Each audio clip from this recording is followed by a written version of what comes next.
In Port Charles, turmoil has always found its way into the lives of families who are already hanging on by fragile bonds, and the latest developments have only tightened that grip of dread.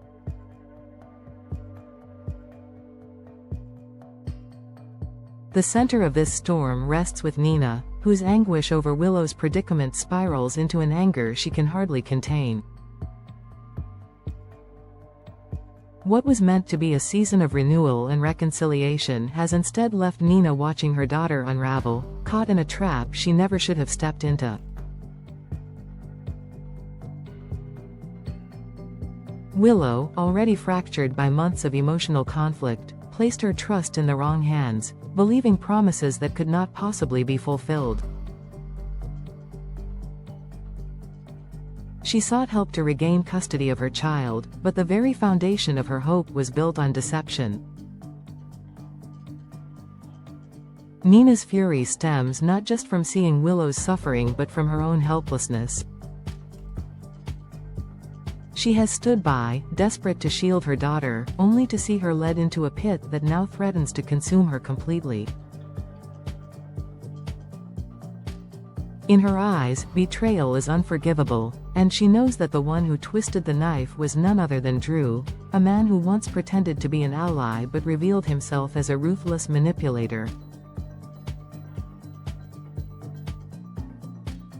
Drew Cain has always carried a complicated shadow in Port Charles, but now his descent into villainy has become undeniable. His hands are not just stained with bad choices but with calculated cruelty. His interference in Sidwell's plans was not born of loyalty to justice or protection of the innocent. Rather, it was an arrogant maneuver, a way of placing himself at the center of power, regardless of the cost.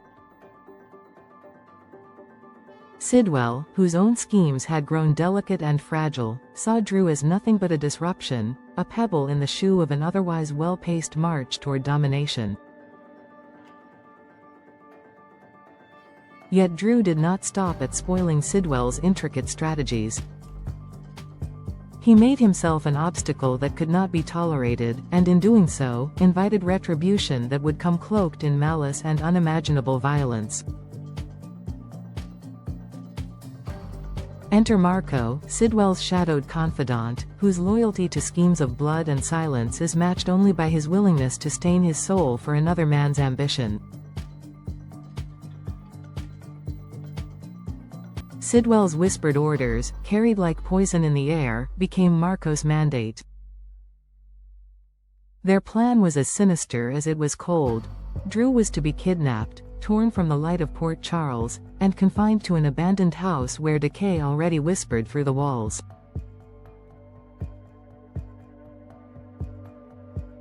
Yet it would not be chains alone that kept him prisoner. The true horror was the method of execution they devised. Rather than bullets or blades, Drew would be undone by something far more insidious, a cream laced with poison, smeared on his skin, invisible yet deadly.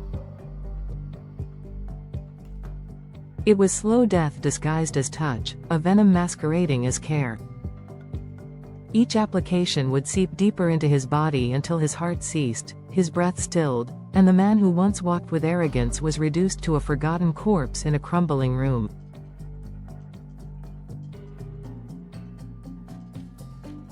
The imagery of such a fate is not lost on Nina, whose anger at Willow's suffering finds a mirrored darkness in the cruelty Sidwell and Marco have designed for Drew. Nina's fury burns hot, but beneath it lies fear that her daughter, already tethered to Drew's web of deceit, could be destroyed in the same fashion if she remains entangled with him. The poison cream represents more than Sidwell's plot. It symbolizes the corrosive influence Drew has had on everyone around him. The metaphor becomes reality as the line between psychological and physical death blurs, leaving the audience to wonder not if Drew will survive, but how many others he will drag down with him before his final gasp.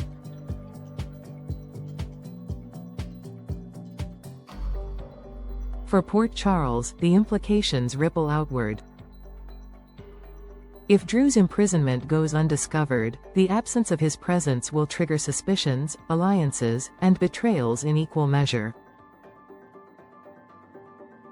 His disappearance may give Sidwell the breathing room to expand his empire, or it may unravel into chaos if the wrong questions are asked by the right people. Marco's role as the executioner leaves him exposed to scrutiny, a pawn who risks being sacrificed if Sidwell needs to shield himself from blame.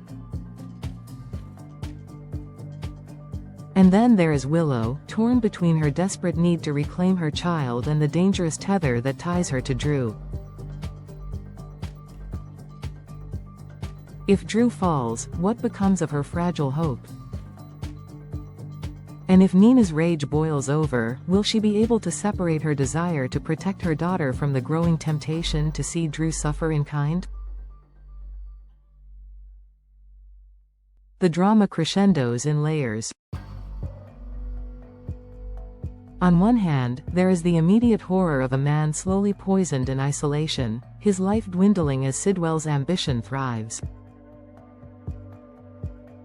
On the other, there is the emotional devastation of a mother and daughter whose trust in the wrong person may cost them everything. Nina's wrath is justified, yet it risks consuming her judgment, leaving her vulnerable to mistakes that Sidwell could exploit. Willow's innocence may no longer be her shield, and the loss of custody has driven her to compromises that could have irreversible consequences.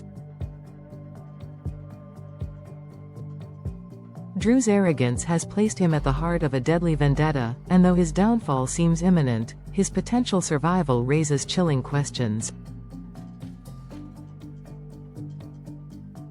If he escapes, what vengeance might he bring upon Sidwell and Marco? And if he dies, whose hands will carry the stain of his blood? This storyline threads together power, betrayal, and the fragility of family bonds in a tapestry woven with venom and vengeance. It reminds Port Charles, and its viewers, that justice is rarely clean, and survival often demands its own kind of cruelty. Nina's rage, Sidwell's calculation, Marco's brutality, Drew's arrogance, and Willow's desperation all converge in a maelstrom where love, loyalty, and morality blur into shadows. At its heart, this is not just a story about whether Drew will live or die, but about how far people will go when pushed to the edge, and whether redemption can ever be found when the path is soaked in poison.